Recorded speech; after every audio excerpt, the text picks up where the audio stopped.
Good morning student.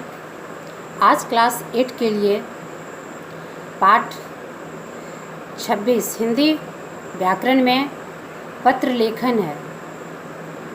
अब यहाँ हम पत्र लेखन की चर्चा करते हैं कि पत्र अथवा चिट्ठी वह साधन है जिसके द्वारा व्यक्ति अपने मन के महत्वपूर्ण बातों को दूसरे तक पहुंचाने के लिए अपने द्वारा लिखित रूप में पत्र का प्रयोग करते हैं। आज पत्र लेखन एक ऐसी कला है जिसमें कम से कम शब्दों में बहुत सी बातों को समाहित करने की क्षमता होती है।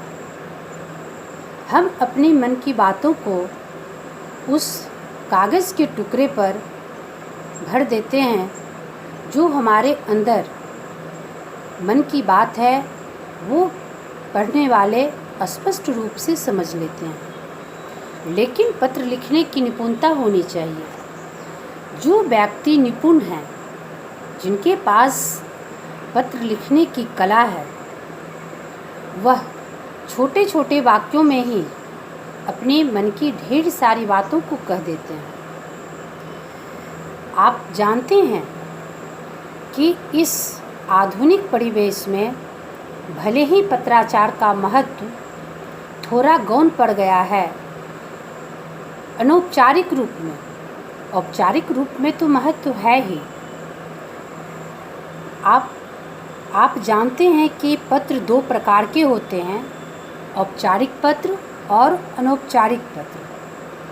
तो औपचारिक पत्र जो होता है वह कार्यालय संबंधी पत्र होते हैं, कागजात संबंधी पत्र होते हैं, जिसके द्वारा हम किसी से आवेदन कर अपना कार्य करवाते हैं। इसमें भाषा शैली का बहुत बड़ा महत्व है। उसमें दिनांक, विषय, किस कार्य के लिए हम किस अधिकारी को पत्र लिख रहे हैं, इन सारी बातों को बहुत निगरानी रखा जाता है। क्योंकि किसी से हम कार्य की अपेक्षा करते हैं, इसलिए हमारी भाषा शैली जो है वहाँ बिल्कुल निपुण होनी चाहिए, बिल्कुल सटीक होनी चाहिए।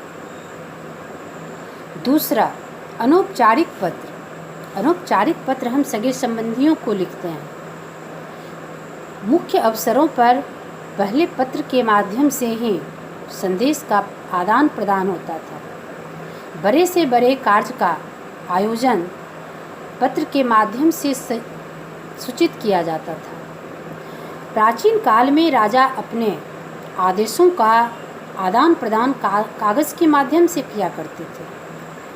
कहा जाता है कि वो अपने दूत के माध्यम से पत्राचार जो करते थे वह राज्य तक पहुंचाया जाता था। लेकिन अब समय बदलता गया, धीरे धीरे डाक की व्यवस्था हुई। आज डाक की व्यवस्था को दूरसंचार विभाग अनेक तरह के कम्युनिकेशन का सहारा लिया जा रहा है। तो पत्राचार जो है वह गौण पड़ने लगा है, लेकिन फिर भी इसका महत्व बहुत अधिक है। हम अपनी बातों को पत्र के माध्यम से जब किसी के पास भेजते हैं तो वास्तव में उनके मनोदशा को हम परखने की कोशिश करते हैं और वो पत्राचार के माध्यम से हमें अवगत हो जाता है। पत्राचार में हमें आपसी संबंध के बारे में भी स्पष्ट पता चलता है। हमारा संबंध कितना प्रगाढ़ है, कितना हम एक दूसरे के साथ अपने आप को जोड़ पाए हैं, यह पत्राचार के माध्यम से पता चलता है। भले ही साधन कोई हो, लेकिन संदेश के आदान प्रदान का महत्व हमारे जीवन में बहुत अधिक है। पत्र के 8 प्रकार होते हैं। हर पत्र को एक दायरे में नहीं रखा जाता है। 8 अंग के द्वारा पत्र को पुष्टि किया जाता है। पत्र को भेजने के लिए सबसे पहला पता होना चाहिए। दिनांक, हिंदी में दिनांक कहा जाता है डेट को ही। अभिवादन, अभिवादन यानी हम संबोधन जिन्हें कर रहे हैं। आरंभ करने का तरीका, पत्र को जब हम आरंभ करते हैं तो वहाँ हमें किस तरह से आरंभ करना है। बड़े लोगों को हम माननीय से संबोधन करते हैं, छोटे को प्रिय से संबोधित करते हैं। इन सब बातों का ध्यान रखना पड़ता है। पत्र हम ढेर बातों को रख दें और मुख्य विषय को अगर हम बाद में रखें तो यह बात अच्छी नहीं होती है। पत्र लिखने समय हमें इन बातों का भी ध्यान रखना चाहिए कि पत्र के मुख्य बिंदु को हमें ऊपर रखना चाहिए।